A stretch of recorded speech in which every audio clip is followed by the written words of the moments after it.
바른미래당 살펴보겠습니다. 오늘 의원총회가 열렸는데요. 고성이 오가고 몸싸움까지 벌어졌다고 합니다.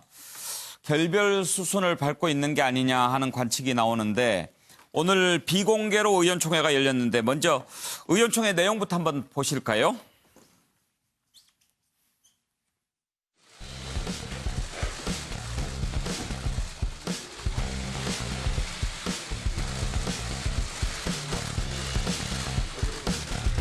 패스트트랙 강행 처리를 한다라는 얘기를 듣고 왔습니다. 그 의결권 박탈이 그러면 이것을 강행 처리하기 위한 꼼수였냐라고 묻고 싶고 매우 심각하다.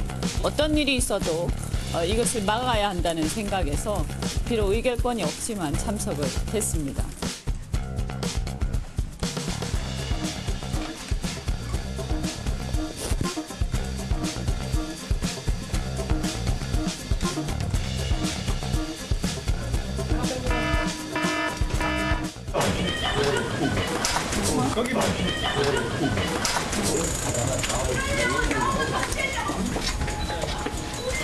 저기 앞좀 안 돼. 저기.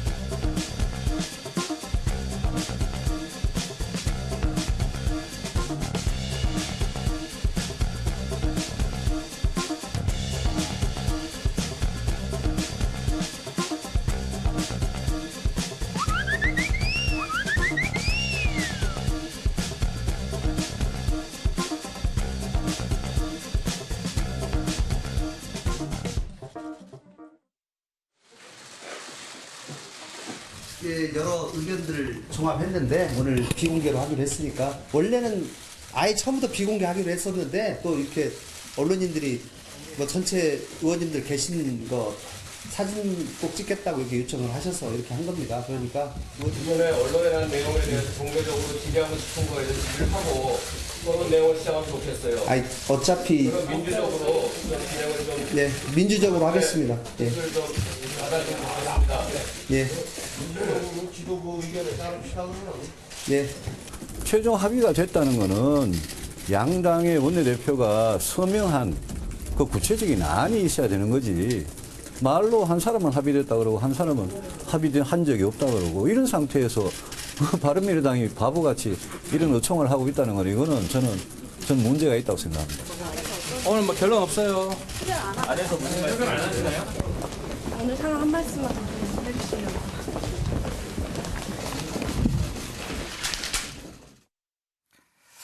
예, 정기랑 교수, 바른미래당 전반적인 것 물어보기 전에 국회 오래 계셨으니까 궁금한 것 한 가지 좀 먼저 물어볼게요. 지금 이현주 의원 들어간다 못 들어간다 실랑이를 벌이지 않았습니까? 네네. 그런데 지금 당원권 정지가 진행 중이죠. 네네. 그런 경우에 의원총회 들어갈 수 있나요, 없나요? 들어갈 수는 있습니다. 아. 이게 국회라는 데가 국회의원들이 있는 곳이다 보니까 예. 사실은 뭐 법 이외에 무소불위의 권력을 가지고 있어요. 의원총회니까, 의원총회니까. 국회의원이니까, 나 국회의원이니까. 본인은 국회의원 자격을 가지고 있잖아요. 예. 그러나 엄격하게 적용하면 당이 진짜 기강이 서 있다면 당원권 정지를 근거로 해서 막았어야죠. 지금 그것 때문에 막은 거겠죠? 그렇습니다. 그것 때문에 막은 겁니다. 예. 그런데 이제 어쨌든 저는 오히려 막다가 결국은 그 이해운 의원이 들어오니까 그냥 슬쩍 들어갔는데 틈을 보고 들어갔는데 저렇게 들어갈 거면 왜 갑니까? 이현주 의원께 저는 물어보고 싶어요. 예. 당당하게 언론을 상대로 얘기할 수 있잖아요.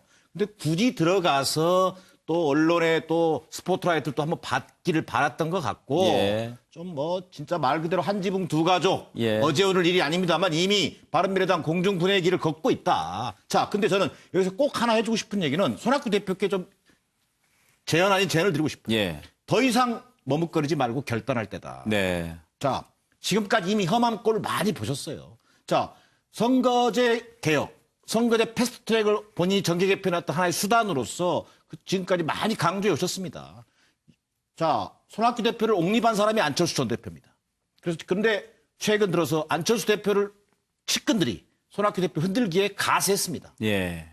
더 험한 꼴 보시기 전에 예. 결단할 것을 저는 그것이 문제의 해결의 시작일 거라고 저는 생각합니다. 험한 꼴 그 얘기는 박지원 의원도 얘기했죠. 비슷한 의견, 비슷한 마음입니다. 이런 저런 꼴 보지 말고 와라. 그런데 이제 문제는 그것 아니겠습니까? 바른미래당이라고 하는 게 이제 국민의당 그리고 또 바른정당 이렇게 합쳐지지 않았습니까? 그런데 또 국민의당은 민주평화당과 또 뿌리가 또 거의 비슷하지 않습니까? 그런 점에서 자유한국당에서 나온 또 바른정당 출신 의원들은 손학규 대표가 민주평화당 쪽으로 이렇게 가려고 하는 거 아닌가 그런 의심 갖고 있는 것 같죠? 사실상 그런 의심을 가지고 있고요. 예. 또 그 의심을 하게 된 배경이 예. 본인들은 또 자유한국당에 더 가깝기 때문에 예. 뭐 그런 생각을 필연적으로 하게 되는 것 같습니다. 그러다 예. 보니까 결국은 지금 바른미래당 의원들은 각자 도생으로 들어가서 정치적 생존을 위해서는 뭐 어쨌든 각자 살 길을 찾아갈 수밖에 없는 그런 형국을 반영해주고 있는 것 같다. 이런 판단. 정갑 의원, 지금 만약에 서로 생각이 그렇게 다르다면 얼마나 오래 갈 수 있을까 그런 생각이 듭니다. 그렇죠. 시계 문제라고 저는 봅니다. 그러니까 총선이 다가오면서 어쨌든 간에 지금 당의 모습은 뭐 각자 도생의 길이죠. 그러니까 뭐 국가를 위한 것도 아니고 당을 위한 것도 아니고 본인이 내년 총선에서 당선의 유불리에 따라서 움직일 겁니다. 그러니까 예. 방금 말씀하셨던 물었던 그래서 이제 바른미래당 안에 호남계 의원들이 있거든요. 그러니까 민주평화당과 지금 지속적으로 물밑에서 만납니다. 그래서 호남에서 총선을 앞두고 별도의 하나의 당을 만들려는 움직임. 이 부분에 대해서 또 의구심을 갖고 있는 유승민계의 의원들이 예. 오늘 그 의총에서 굉장히 그 문제를 지적을 한 거죠. 그러니까 사실은 선거법하고 패스트트랙을 논의하려고 했습니다만 그것이 아니라 당의 미래에 대해서 계속 이제 감는 의박이 있었던 거잖아요. 그러니까 이 같은 모습 속에 과연 그 제대로 리더십을 펼칠 수 있겠느냐. 저는 굉장히 쉽지 않다고 보고요. 시간의 문제다라고 보고 또 안철수 전 의원도 지금의 상황에서 또 들어올 수 있는 공간 그것을 그쪽 안철수계 의원들은 또 손 대표를 흔들면서 만들고 예. 있다라고 저는 읽히고 있습니다. 그러니까 뭐 이건 시간의 문제가 아닌가 그런 생각이 듭니다. 김성환 평론가, 이런 상황인데 지난번에 손학규 대표는 추석까지 시한을 정하면서 그때까지 10% 끌어올리지 못하면 물러나겠다고 그랬는데 추석까지 가겠어요? 글쎄요. 좀 최근 상황 보면은 못 가겠다는 생각이 자꾸 들거든요. 그때쯤 되면 아무래도 정계 개편 움직임이 빨라지고 예. 그러면 바른미래당이 뭔가 운신의 폭이 넓어지고 뭐 주가도 좀 높인 상황에서 뭔가를 해볼 수 있겠다 이런 판단을 하고 있지 않을까 그렇게 생각했는데 네. 지금 당이 이런 식으로 반쪽이 나다시피 해가지고 과연 가는 게 맞는 거냐 이런 회의감이 자꾸 들게 합니다. 한국 정당사에서 이렇게까지 갈등하는 당치고 안 쪼개진 당이 없어요. 그러니까 쪼개지는 수순은 어쩔 수 없는 것인데 지금 바른미래당 의원들이 좀 생각하셔야 할 부분이 이제는 국민들이 뒷모습을 보기 시작했다. 그러니까 이 떠나는 자의 뒷모습이 아름답다고 얘기하는데 헤어지더라도 좀 잘 헤어지는 게 일단 중요한 때다. 그러니까 지금 어떻게 해서든 헤어지고 싶은 거예요. 막 싸워가지고 그러니까 헤어지고는 싶지만 그래도 국민들은 헤어지는 뒷모습을 자꾸 보고 있다. 그래서 싸우더라도 뭔가 좀 모양을 잘 만들어서 헤어질 때 헤어지는 모습을 만들어야 된다고 생각합니다. 예. 최수영 교수. 저는 뭐 사자성어를 하나 썼습니다. 네. 순망치안. 순망치안. 그러니까 예. 이거 잇몸이 없으면 이가 이가 시리겠죠. 시리다. 시리겠죠. 예. 예. 저 지금 여러분 다 이렇게 말씀해 주셨습니다만은 지금 사실은 각자 이렇게 사실 이질적 동거를 너무 오래 했어요. 이제 헤어질 때가 됐는데 문제는 지금 30억 원 어째 당사 문제하고 이제 이런 것들이 있죠. 지금 재산 문제가 있는 거예요. 당의 재산 문제. 그러니까 당은 필요하고 먼저 나가기는 싫고 그래서 끝까지 버티다가 싫은 놈이 먼저 나가라. 예. 그래서 제가 보기에 지금 입술을 보고 싸움이 들어간 것이다. 사실은 이미 마음은 떠났다. 네. 그래서 시기를 보고 있는데 과연 인내심이 더 어떤 두 계파 중에서 어떤 집단이 더 인내심이 있을까? 저는 여기에 관심이 더 있습니다.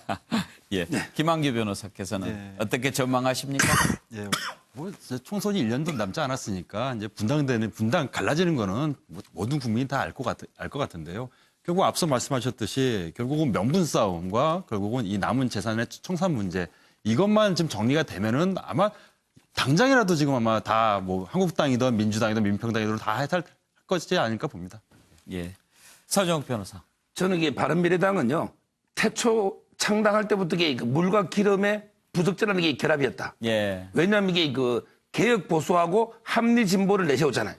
근데 개혁이든 합리든 뭐 따뜻한 뭐 어떤 수식을 붙여도요, 결국에 보수하고 진보는요, 물과 기름이에요. 처음부터 이게 잘못된 결합이었고, 지금이라도 이게 사실상 분당인데 깨끗하게 물러서서 저는 이제 바른정당계하고 이현주에는 보수 통합에 동참하고 자유당이나 그다음에 나머지 손학규계나 국민의당계는 민평당과 합쳐서 호남신당이나 제3지대로 가라. 이렇게 봅니다. 정기남 교수, 그런데 민주평화당과 에 합치는 것 가능성 어떻게 보십니까? 저는 이제 그분들이 2016년도 총선, 지난 총선에서의 국민의당 열풍. 예. 이걸 아마 재현을 기대할 수 있습니다. 그때요 다시 한번. 그때요 다시 한번. 예. 왜 사실 득표율에서도 호남은 상당 부분 석권을 했고 네. 또 전국적인 득표율이 상당히 높았지 않습니까? 이게 이제 문재인 정부 여당의 지지율이 좀 약간 하락하면서 그러나 호남의 정서가 자유한국당으로는 또 선택하지 않고 그러면서 뭔가 대안이 없을 때 예. 국민의당이라고 하는 제3정당을 선택했던 호남의 민심을 다시 한번 재현시키겠다라고 하는 그런 어떤 생각이 좀 있어 보입니다. 예. 자, 그러나 과연 그것이 실제 총선에서 다시 안철수라고 하는 리더십이 부재한 속에서 예. 과연 개별 의원들만 보고 호남민들이 그런 표심을 행사할지 예. 그 부분은 아직은 좀 지켜봐야 될 것 같고요. 그럼에도 불구하고 저분들은 살기 위해서는 무조건 한번 뭉치고 보자. 예. 왜?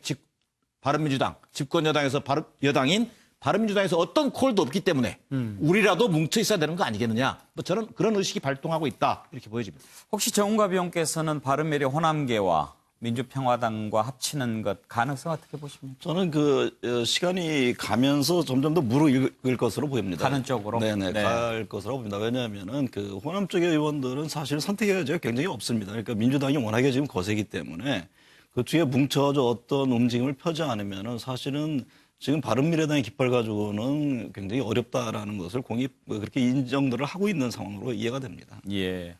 근데 이제 김성환 평론가, 네. 여기에 또 이현주 의원 같은 경우에는 그 양쪽도 아니고 다른 쪽으로 지금 생각하고 있으니 이게 몇 조각이 될까도 궁금합니다. 근데 앞서 의총장 들어갈 때 자꾸 언론을 쳐다보더라고요. 예. 그러니까 아마 본인이 이렇게 의식한 걸까요? 네, 이렇게 하는 것이 자꾸 비춰져서 누군가 봐주길 기대하는 그런 심리를 좀 갖고 있는 거 아닌가 싶은데요. 예. 그러니까 저는 뭐 혼자서 할 수 있는 운신의 폭이 그렇게 크지 않아서 그렇지 자연스럽게 자유한국당 쪽으로 가지 않을까 생각합니다. 네.